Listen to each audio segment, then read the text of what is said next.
Welcome to this basic gents haircut tutorial. My name's Michael Home. I've been cutting hair for 20 years, and in this video I'm going to break down a simple gents haircut for you. So we're starting out with a number 2 and we're going to work up to this line here. This is just around about the occipital ridge and the parietal ridge. Those are two bones on the head, and it's where the head protrudes the most. You can see the occipital bone here, and I'm gliding off the bone at that point. Now I am going to go a little bit higher with a number 3 later on, but initially for our first cut, let's just go in with the clipper at the very bottom and take it up to the occipital ridge. On the sides here, it's a bit more difficult because of the ear. We can't go straight up. So let's keep one corner, the high corner of the clipper, off the head.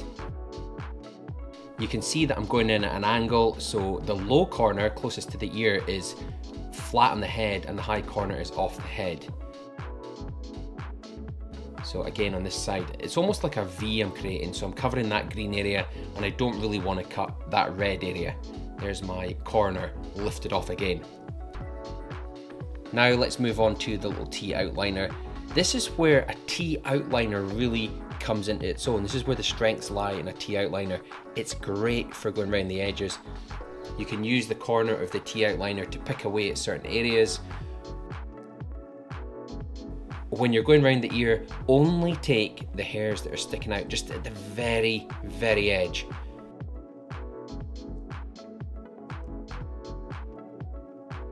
I'm putting my comb in there and just flipping the hair out just to see if there's anything that's too long. I'm putting the comb in on the sideburn purely to soften the sideburn. So I put the comb in and I trim down to the depth of the comb teeth.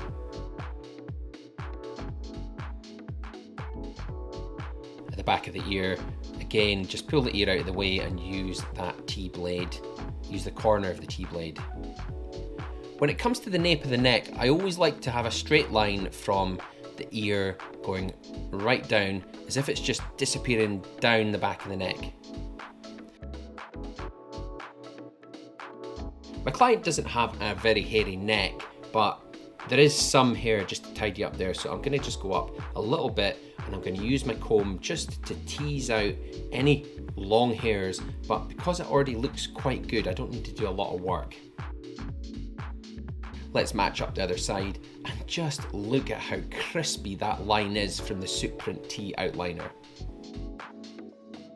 And just that little C cup, some people call it a C cup, but really what you're doing is just getting any long hairs that are stray. So we've gone around the whole hairline from one side to the other and we're just looking for anything that's sticking out. Okay, on to the number 3 now, and we're going to take a slightly different line as we go up here. The previous line kind of peeled off the occipital bone. This one we're going to go a little bit tighter now. We're going to go up and take a little bit of that weight, that corner away. So it's getting gradually longer now. We're using a number 3 so we can go up a little bit higher. Just work your way around the whole head with the number 3. On this area, I'm going against the grain. So the hair's growing this way and I want to go against that. That's just because the clipper guard is catching it that way. Now remember, when you're going at an angle, lift the high corner off. So let's match up all the way around. On the top of the head, when you're scissor cutting, I would always recommend the bulk of the work is on wet hair. So wet it down and cut a guideline down the middle. So here it is. This guideline will give me a map or a plan, a blueprint for cutting the whole top of the head. So if I take off how much hair that I think I'm going to take off for the client on my guideline, then I can follow it throughout the head. I'm going to take sections down the middle of the head initially, and where that circle is where my guideline is. So when I pick up my sections, I should see a little short bit of hair in the middle. So pinch the hair, comb in, comb it up, and I can see there's some short hair in the middle. That's from my guideline. So I'll cut to that, comb the hair forward, pinch it, lift it up again. I can see my short hair in the middle. Now Now I'm going to work my way forwards again.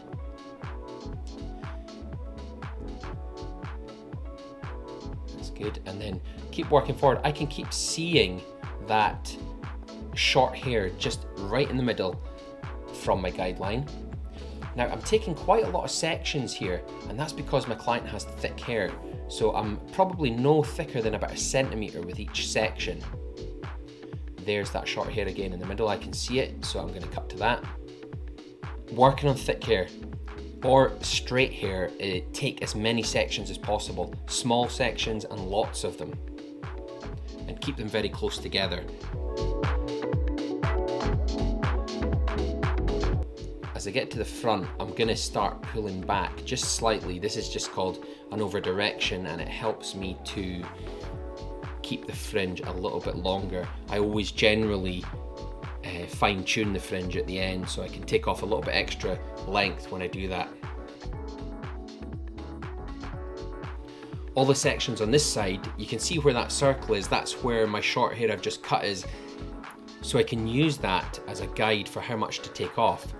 So at the sort of ends of my fingers near where the nail is, I can see there should be some short hair, and I take the long hair down to that length. That's helping me keep a uniform length as I work my way forwards on the hair. Again, I'm on the side, but I'm still taking relatively small sections. I do also teach barbering on Udemy, and I have a couple of courses on there. I have a scissor cutting course and I have a basic barbering course.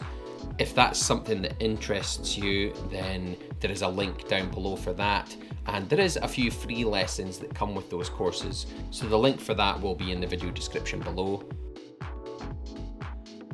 Here I am at the front now, and I'm just pulling back slightly again.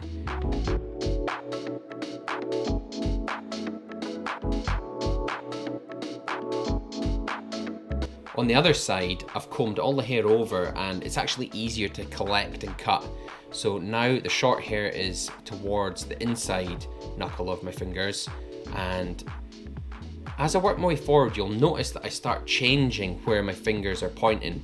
You'll see, so I'm working there and I'm just following the flow of the hair. Because the hair starts to take a different angle, I just kind of pick it up that way. It's more natural.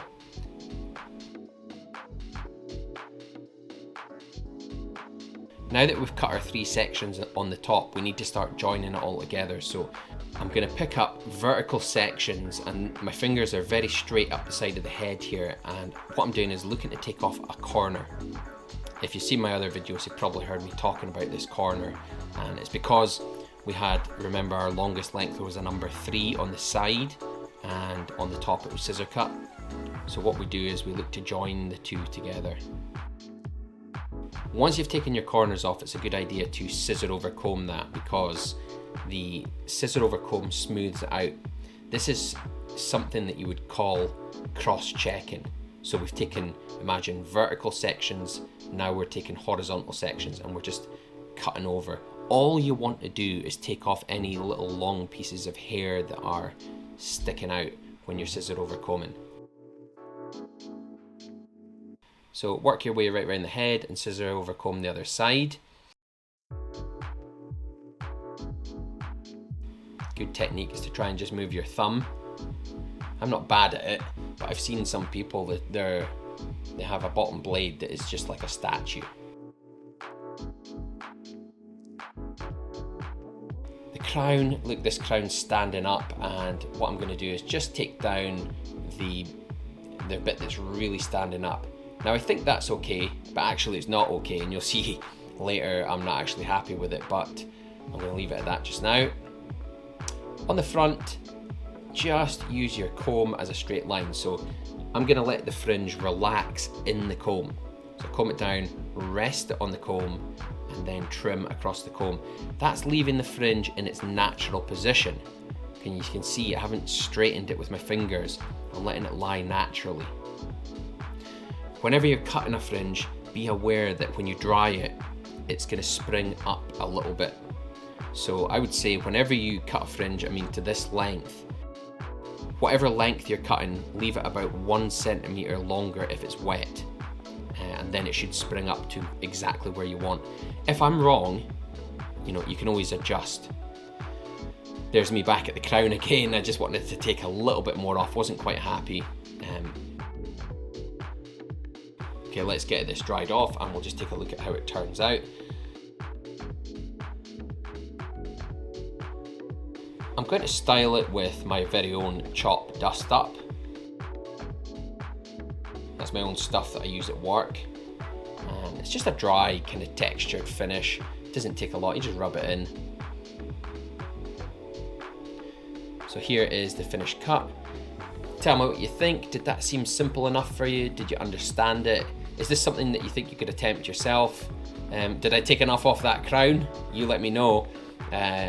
Maybe it could have been shorter. I hope you've enjoyed this video.